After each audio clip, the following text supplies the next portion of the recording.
Hello friends, कैसे हैं आप सभी लोग। आई होप आप सभी लोग बहुत बढ़िया होंगे। मैं के आर सैनी के आर एजुकेशन पे आप सभी का स्वागत करता हूं। दोस्तों, एड पे कमीशन के रिगार्डिंग एक लेटेस्ट अपडेट लेकर आया हूं। देखिए, चुनावी शोर के बीच में पे कमीशन का यहाँ पे आगाज हुआ है और मामला आपका वित्त मंत्रालय पहुंच चुका है। आईआरटीएसए ने उठाई है मांग। आईआरटीएसए क्या है उसके रिगार्डिंग बात करेंगे। और DOPT, department of personal training, forwarded to ministry of finance for further action, यानी जो लेटर था आईआरटीएसए का, उसका इन्होंने डीओपीटी ने रिसीव करके और इसको जो है फर्दर एक्शन के लिए मिनिस्ट्री ऑफ फाइनेंस को फॉरवर्ड कर दिया गया। और इस लेटर में क्या कुछ था, सारा कुछ वीडियो में बात करेंगे। एकदम ऑफिशियल अपडेट है। देखिए दोस्तों, एर्थ पे कमीशन को लेकर आप सभी के मन में यहाँ पे दुविधा बनी हुई है कि एर्थ पे कमीशन आएगा नहीं आएगा। तो एर्थ पे कमीशन को लेकर इंटरनल क्या कुछ चल रहा है वो आप सब लोगों को पता होना चाहिए। तो इस वीडियो में मैं आपको वही क्लियर करूंगा कि अभी जो है प्रेजेंट टाइम में एर्थ पे कमीशन को लेकर क्या कुछ यहाँ पे इंटरनल मामला चल रहा है और ये जो है लेटर है यहाँ पे जारी किए गए हैं, इनमें क्या कुछ है और किस चीज़ की यहाँ पे डिमांड उठाई है इन्होंने। और ये जो लेटर यहाँ पे फाइनेंस मिनिस्ट्री को फॉरवर्ड करने का क्या कुछ मायने हो सकते हैं, तो इन सब के रिगार्डिंग इस वीडियो में बात करेंगे। वीडियो लास्ट तक जरूर देखिएगा। ये देखिए दोस्तों, स्क्रीन पे आप एक government of ministry of personal DOPT का एक लेटर देख पा रहे होंगे और डेट है इसकी 20/3/2024 की। देखिए दोस्तों, ये डेट जो है बहुत कुछ मायने रखती है। यहाँ पे 16 मार्च को यहाँ पे आचार संहिता लग गई थी और ये जो है आचार संहिता के 4 दिन बाद का यहाँ पे लेटर है। और ऑफिस मेमोरेंडम है। जनरली ऑफिस मेमोरेंडम से जारी नहीं किए जाते हैं आचार संहिता के बाद में, लेकिन ये जारी हुआ 4 दिन बाद में। सब्जेक्ट है इसका formation of eighth central pay commission regarding, यानी 8वां पे कमीशन के गठन के रिगार्डिंग ये लेटर है। और इसमें देखिए दोस्तों क्या कुछ लिखा हुआ है। The undersigned is directed to forwarded a copy of letter number IRTSA memo 7 dated 26/2/2024। In 26/2/2024 का जो लेटर था IRTSA का, उसको फॉरवर्ड किया है यहाँ पे आपका वित्त मंत्रालय को। Received from Shri RV Ramesh, general secretary Indian railways technical supervisor, यानी ये जो रमेश कुमार जी है, इन्होंने जनरल सेक्रेटरी है इंडियन रेलवे टेक्निकल सुपरवाइजर के एसोसिएशन का, इन्होंने ये लेटर लिखा था ये वाला। और इसको आगे लिखा है on the subject mentioned about, यानी इस सब्जेक्ट को लेके to department of expenditure for further necessary action, यानी अपना जो वे विभाग है इनको फर्दर एक्शन के लिए पे ये फॉरवर्ड किया गया। और किन्होंने फॉरवर्ड किया है, ये है under secretary two of the government of India, यानी ये गंधर्व कुमार जी है, इन्होंने ये लेटर फॉरवर्ड किया है वित्त मंत्रालय के वे विभाग को। और देखिए दोस्तों, ये कहाँ से जारी हुआ है, डीओपीटी ने, सरकारी विभाग है DOPT, department of personal training, ये सरकारी विभाग को, यानी डीओपीटी को लेटर दिया है आपके IRTSA ने और डीओपीटी ने फॉरवर्ड किया है इसको वित्त मंत्रालय को, मिनिस्ट्री ऑफ फाइनेंस को या वित्त वे विभाग को। देखिए इन्होंने जो लेटर दिया था वो 26 फरवरी को दिया था और उसके लगभग आपके 20-25 दिन बाद में 20/3 को इन्होंने फॉरवर्ड किया है आपके वित्त मंत्रालय को। और ये जो लेटर दिया था IRTSA का, इसमें क्या कुछ लिखा वो भी मैं आपको एक बार क्लियर कर देता हूँ, सारा उसमें क्या कुछ लिखा हुआ है। देखिए दोस्तों, स्क्रीन पे वो लेटर की जिसकी बात हो रही थी 26/2/2024 को जो जारी हुआ था, वो लेटर ये है। और IRTSA का मतलब होता है Indian railways technical supervisor association, ये यूनियन है। और इन्होंने लिखा था letter Shrimati Nirmala Sitharaman, honourable minister और फाइनेंस। और इसमें जो है सब्जेक्ट वही है formation of eighth central pay commission.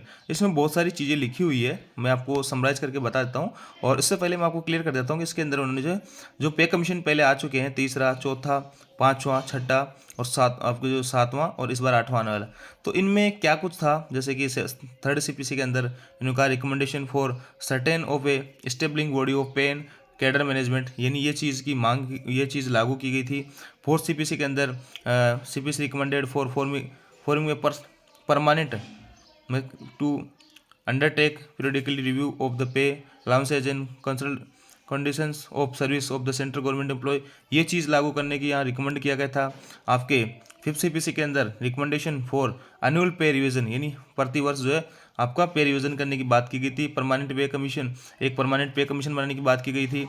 उसके बाद में 6th CPC के अंदर आपका जो ऐसा था कि हर 10 साल में आपका पे कमीशन यहाँ पे आएगा, है ना। और आपका 7th CPC के अंदर रिकमेंडेशन था कि बिना 10 साल का इंतजार किए भी आप जो है इसको रिवाइज कर सकते हो। ये चीज़ें तो आपकी पे कमीशन में, यानी अलग अलग पे कमीशन, अलग अलग चीज़ें यहाँ पे रिकमेंड की गई थी। लेकिन अभी 7th CPC के अंदर रिकमेंड किया गया था कि आप एक फॉर्मूला भी यहाँ पे अपना सकते हो, जिसका कि आप 10 साल का बिना इंतजार किए अपने बेसिक वगैरह को आप रिवाइज यहाँ पे कर सकते हो। तो ये सारी चीज़ें अभी तक सरकार ने क्लियर नहीं की है, तो इसी को लेकर इन्होंने लेटर लिखा था और सब्जेक्ट उसका वही है formation of earth central pay commission. और देखिए दोस्तों, ये जो है इन सब में वही चीज़ें लिखी हुई, मैं आपको समराइज करके बताता हूँ। इन्होंने लिखा है कि पहले जितने पे कमीशन आए हैं, चाहे 7 CP से आया हो या फिर 6 CP से आया हो, तो उनका पे कमीशन का जो गठन हुआ था उनका 2-3 साल पहले ही गठन हो जाता है। लेकिन 8 CPC अगर आता है तो उसका गठन यहाँ पे 1 जनवरी 2000 जो है 26 से लागू होना है। तो 1 जनवरी 2026 से 2-3 साल पहले अगर इसको गठन होना था तो वो टाइम अभी बीत चुका है, अभी ज़्यादा टाइम यहाँ पे नहीं है।